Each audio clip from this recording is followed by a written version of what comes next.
O Comitê de Política Monetária do Banco Central fixou há pouco o valor da nova taxa básica de juros. A chamada Selic serve de referência para outras taxas da economia. O repórter Pedro Henrique Moreira tem os detalhes. Boa noite, Pedro.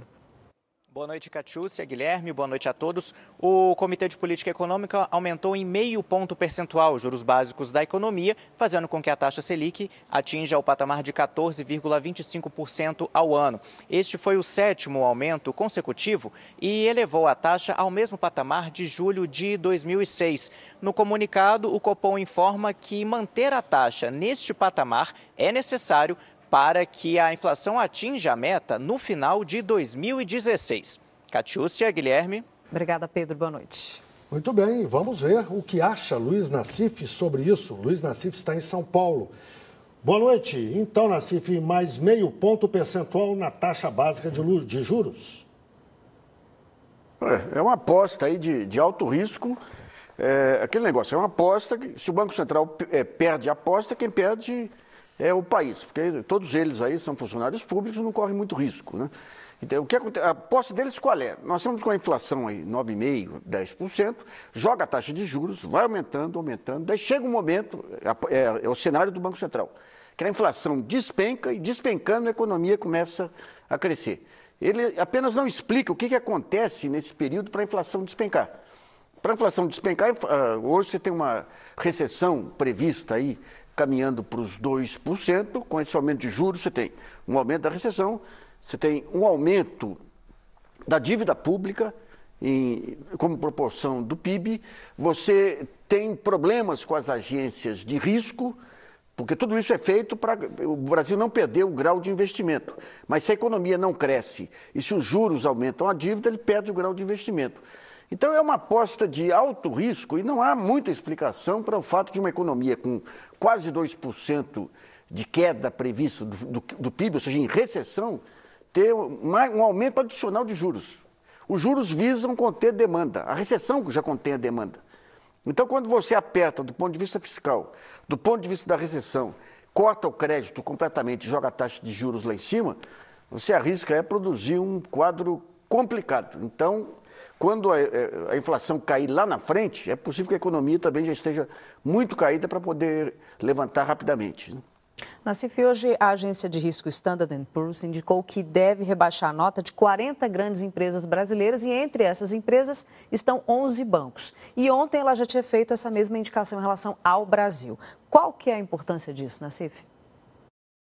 Veja bem, quando você rebaixa a nota de um país, você afeta todas as empresas que atuam naquele país e que dependem e que vão buscar dinheiro no exterior.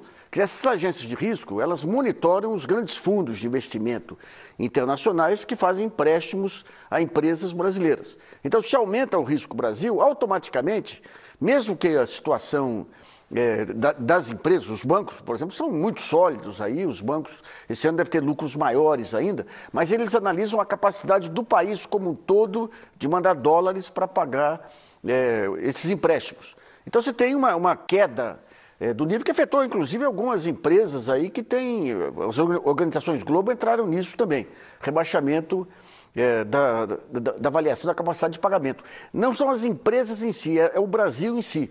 Então, você tem essa dificuldade que você encarece efetivamente a tomada de crédito lá fora.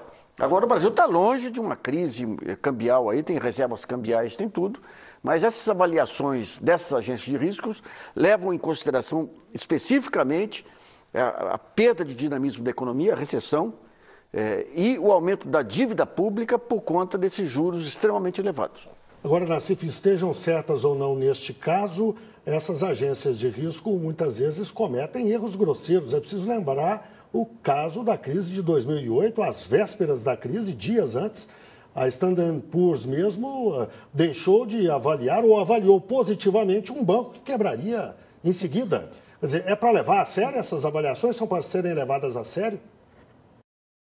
Veja bem, se você pegar um pouquinho antes da quebra da Argentina, eu tive aqui no Brasil, em São Paulo, no meu escritório, uma discussão com o responsável pela Standard & Poor's para a América Latina. Uma semana antes da quebra da Argentina, eles estavam melhorando a avaliação da Argentina porque fez ajuste fiscal. Então, a capacidade de avaliação delas aí é muito ruim. O fato de rebaixar a nota do Brasil não significa que o Brasil vai quebrar, não significa... É ruim, mas interfere no fluxo de dólares que vem para o Brasil. Infelizmente, ainda interfere. Mas são agências que elas... Veja bem, durante muito tempo elas levavam em conta o seguinte: faz um ajuste fiscal que nós melhoramos a nota. Não consideravam que, dependendo do tamanho do ajuste fiscal, você tem uma recessão que cai a receita. Então é que nem uma loja. Uma loja eu tenho que fazer uma economia de 100 mil por mês numa loja. Daí eu corto venda, corto isso, corto aquilo, corto as despesas em 100 mil, mas as vendas caem em 200 mil. Então as agências de risco, elas tinham essa lógica binária aí, muito emburrecedora, muito simplificadora, uma lógica de contador, sem depreciação para o contador. Mas o contador, ele vê o balanço na hora, ele não vê a dinâmica da empresa, não é papel dele. Então essas agências erraram muito, ajudaram a endossar um conjunto de jogadas no mundo inteiro, mas o problema é que elas ainda interferem no custo do dinheiro internacional. O sistema financeiro internacional, ele mantém vícios, com todas as lições aprendidas a partir de 2008, ainda mantém muitos desses vícios, e um desses vícios é o papel dessas agências, Standard & Poor's e a Moody's, que é um pouco mais sólida que a Standard & Poor's. Então é o seguinte, erra, mas interfere no fluxo de recursos para o país. Luiz Nassif, obrigado mais uma vez, boa noite.